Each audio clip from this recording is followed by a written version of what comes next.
Sir మన ఇండియాలో చూసుకుంటే ఇప్పుడు డివోర్స్ కేసెస్ అనేటివి చాలా పెరుగుతున్నాయి. ఈ మధ్య కాలంలో ఇంకా చాలా ఎక్కువగా పెరిగాయి. అంటే ఎప్పుడైతే ఉమెన్ ఆహ్, డిపెండెంట్ కాకుండా ఇండిపెండెంట్ ఎప్పుడైతే అయ్యారో అప్పటి నుండి ఎక్కువ కేసెస్ వస్తున్నాయి అని అంటున్నారు. ఇది ఎంతవరకు నిజం సార్? అంటే కొంతవరకు అది నిజం. హ్మ్. కానీ ఇక్కడేంటంటే ఫెమినిస్టులు దీన్ని ఒప్పుకోరు. ఓకే. వుమెన్‌ని మనం ఎప్పుడు కూడా తక్కువ చూడకూడదని. హుహు.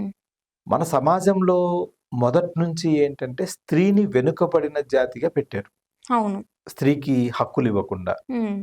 ఉమ్మడి కుటుంబంలో ఆమె ఏమీ చెప్పలేని పొజిషన్‌లో ఆమె హక్కులుండవు. హ్మ్. ఆమెకి ఎవరు అంటే ఆమె దుస్తులు ధరించే దుస్తుల దగ్గర నుంచి ప్రతిదీ తెస్తే తీసుకోవాలి లేదంటే లేదు. హ్మ్. ఇలాంటివుండేవి. అంటే స్త్రీని అణగదొక్కడము, స్త్రీని ఒక ఇంట్లో వస్తువుగా వాడుకోవడము, స్త్రీ అనేటటువంటిది పురుషుడికి సేవలు చేయడానికి మాత్రమే పుట్టింది అనే కాన్సెప్ట్‌ను మణివేద కాలం నుంచి తీసుకొచ్చారు. హ్మ్. అంతేకాకుండా పరదా సిస్టమ్ కూడా ఉండేది. ఓకే. పరదా అవును. సిస్టమ్ అంటే బురకా వేసుకోవడం కాదు. హ్మ్. పరదా సిస్టమ్ అంటే భారతీయ సాంప్రదాయంలో, మన హిందూ సాంప్రదాయంలో పరదా సిస్టమ్ అంటే హ్మ్. ఎవరైనా పరాయి వ్యక్తి, పరాయి మగవాడి ఇంట్లోకొచ్చినప్పుడు హ్మ్. హాల్‌లో సపోజు లేడీస్ ఉన్నారు. హ్మ్.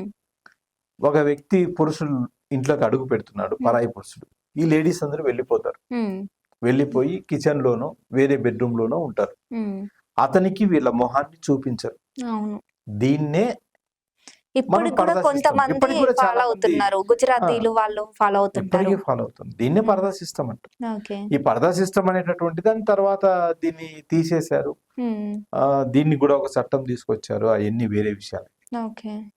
ఆహ్, ఇలాగా స్త్రీని అణగదొక్కడము, ఆమెకు హక్కులు లేకుండా హ్మ్. చేయడంతో ఆమెకు కూడా రైట్స్ ఉండాలి. హ్మ్. ఆమె కూడా ఒక మనిషి. హ్మ్. అంటే పురుషుడికి ఎన్ని హక్కులున్నాయో, పురుషుడు ఏ విధంగా సమాజంలో ఒక వ్యక్తో, హ్మ్. స్త్రీ కూడా అలాగే. హ్మ్. ఆమెకు కూడా ఈక్వల్ రైట్స్ ఉండాలనేటటువంటి దాని మీద వుమెన్‌కు సెపరేట్‌గా హక్కులు తీసుకొచ్చారు. ఓకే. వుమెన్ రైట్స్ తీసుకొచ్చారు. హ్మ్. ఈ వుమెన్ రైట్స్‌లో ఒకటే సెక్షన్ 498 ఓకే. పెళ్ళైనటువంటి వాళ్ళకు ఒక ఆయుధంగా మారింది. హ్మ్. 2013 కన్నా ముందు వుమెన్ జాబ్‌కెళ్ళాలంటే హ్మ్. చాలా తక్కువగా ఉండేది. అవును. రేర్‌గా ఏదో రేర్‌గా ఉండేది. గవర్నమెంట్ జాబ్ వస్తే గవర్నమెంట్ తప్ప జాబ్స్, ఏ తర్వాత ఇంట్లో హ్మ్. వాళ్ళు కూడా ఎంకరేజ్ చేసేవాళ్ళు కాదు. అవును. ఇంటర్మీడియేట్‌తో చదువు ఆపేయడము, హ్మ్. ఇంటర్మీడియేట్ 10థ్ క్లాస్‌తో పెళ్లి చేసేయడము, అవును. ఇలాంటివి ఎక్కువగా జరుగుతుండేవి. హ్మ్. అక్కడికి ఇవన్నీ హర్డిల్స్‌ను దాటుకొని ఒక స్త్రీ గొప్ప వ్యక్తులై గొప్ప వ్యక్తులైనటువంటి స్త్రీలు ఎంతమందో ఉన్నారు ఇండియాలో. హ్మ్. ఇవన్నీ హర్డిల్స్ అని దాటుకొని వెళ్ళిపోయినటువంటి వాళ్ళు, బాగా చదివినటువంటి వాళ్ళు, విదేశాలకెళ్ళి చదివినటువంటి వాళ్ళు, హ్మ్. జడ్జెస్ అయినటువంటి వాళ్ళు, లా చదివిన వాళ్ళు, ఓకే. ఇంజినీర్లు అయిన వాళ్ళు హ్మ్. చాలా మంది ఉన్నారు. అంటే వీళ్ళందరూ ఈ హర్డిల్స్ అన్నీ దాటుకుంటూ వెళ్ళారు. హ్మ్. ఈ విధంగా మెల్లిమెల్లిగా వాళ్ళలో కూడా ఒక ఇది పెరిగింది. హ్మ్. అంటే స్త్రీ కూడా అవగాహన పెరిగి, ఓకే. వాళ్ళల్లో కూడా ఒక మోటివేషన్ లాంటిది పెరిగిపోయి, మాకు కొన్ని హక్కులున్నాయి. మేము గూడా ఈ హక్కులను సాధించుకోవాలనే ఉద్దేశంతో వాళ్ళు గూడా బయటకొచ్చారు, హ్మ్. చదువుకున్నారు. ఇక తర్వాత ఇది తల్లిదండ్రుల్లో కూడా మార్పొచ్చింది. హ్మ్. తల్లిదండ్రుల్లో ఏ విధమైనటువంటి మార్పొచ్చిందంటే, ఒక అబ్బాయి పుట్టిన తర్వాత అమ్మాయి కంపల్సరీ కావాలి హ్మ్. అనేది తల్లిదండ్రుల్లో కూడా ఒక మార్పొచ్చింది. అవును. సో, అబ్బాయి, అమ్మాయి అయితే సరిపోతదని. ఆ తర్వాత ఇద్దరు పిల్లలంటే ఒక అబ్బాయి, ఒక అమ్మాయి అనేటటువంటి కాన్సెప్ట్‌లో ఇద్దరిని ఈక్వల్‌గా పెంచాలి అనేది హ్మ్. కూడా కొంతవరకు కొన్ని కుటుంబాల్లో వస్తూ వచ్చింది. ఓకే. ఏదేమైనా ఇప్పటికీ ఏంటంటే అబ్బాయికి రిస్ట్రిక్షన్స్ లేవు. అమ్మాయికి అమ్మాయికి రిస్ట్రిక్షన్స్ రిస్ట్రిక్షన్స్ ఉన్నాయి. ఉన్నాయి. అవును. ఇది కొనసాగుతూనే ఉంది. హ్మ్. ఈ రిస్ట్రిక్షన్స్‌లో ఉన్నటువంటి అమ్మాయి ఎవరినైనా బాగా బంధించేసి హ్మ్. ఇలాగే ఉండాలి అంటే ఎప్పుడో ఒకసారి వాళ్ళు స్వేచ్ఛ కోసం ప్రయత్నాలు చేస్తారు. అవును. ఈ స్వేచ్ఛ కోసం ప్రయత్నాలు చేసేటటువంటి దారి మంచి దారా, చెడు దారా అనేటటువంటిది ఎవరు ఆలోచించరు. అవును. ఇక్కడే దెబ్బతింటున్నారు. హ్మ్. అంటే ఒక ఇంటర్మీడియేటో లేదా 10థ్ క్లాస్‌కి వచ్చినప్పుడు ఎవరో కొన్ని కోతి చేష్టలు చేస్తూ ఉంటారు హ్మ్. బయట హ్మ్. అబ్బాయిలు. హ్మ్. అలాంటి వాళ్ళకు వీళ్ళు అట్రాక్ట్ అవుతారు. హ్మ్. అవును. ఇంట్లో ప్రేమ కోల్పోతే హ్మ్. ఆటోమేటిక్‌గా బయట ప్రేమ వస్తుంది. ఇంట్లో ఎంత ప్రేమించినా కూడా కొంతమంది బయట కూడా ప్రేమ కావాలి. హ్మ్. ఇలాంటివి మెల్లిమెల్లిగా జరిగిపోయి వీళ్ళ సొంత నిర్ణయాలు రావడము, ఫైనాన్షియల్ ఇండిపెండెన్సీ రావడము. దీనివల్ల ఏమైందంటే నేను నీకు ఎక్కడ తక్కువ కాదు, హ్మ్. ఇద్దరం ఈక్వల్ అనే దాంట్లో ఉంది. అండర్స్టాండింగ్ అనేది లేదు. హ్మ్.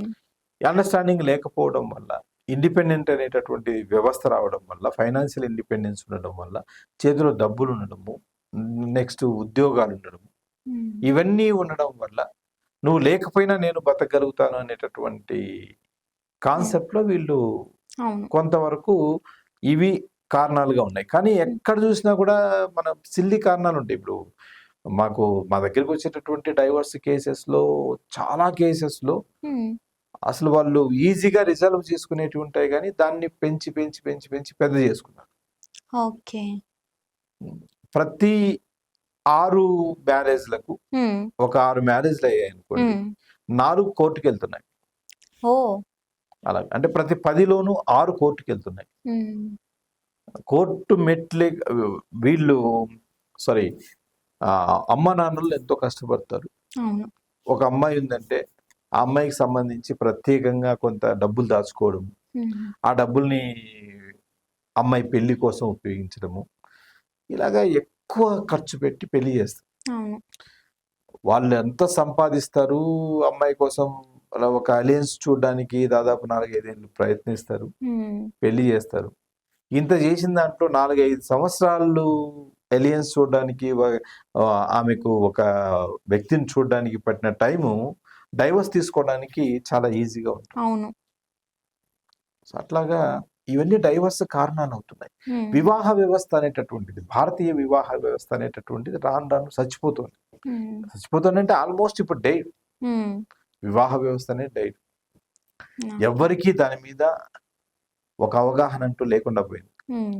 ఎవరు పట్టించుకోవట్లే. అవును. ఎవరికి వాళ్ళకు ఏదో సమస్యలు ఉంటున్నాయి. హ్మ్. సొసైటీలో ఒక ప్రాబ్లం ఉంది. ఆ ప్రాబ్లంని ఎలా సాల్వ్ చేయాలనేటటువంటిది ఎవరు ఆలోచించట్లేదు. అవును. ఆలోచించేటటువంటి వాళ్ళు కూడా ఇప్పుడు ఎవరు లేరు. వాడి వాడి వరకు వస్తేనే ఏదైనా వాడు చూడగలుగుతాడు గానీ, వేరే వాడి సమస్య గానీ, లేదంటే సొసైటీ సమస్య గానీ చూడలేరు. చూడలేదు. అవసరం అంత లేదు. టైం గూడా లేదు టైం కూడా ఎవరికీ. లేదు. ఓకే. ఇట్లా డైవర్స్ అనేటటువంటివి పెరిగిపోతుంటాయి. ఓకే.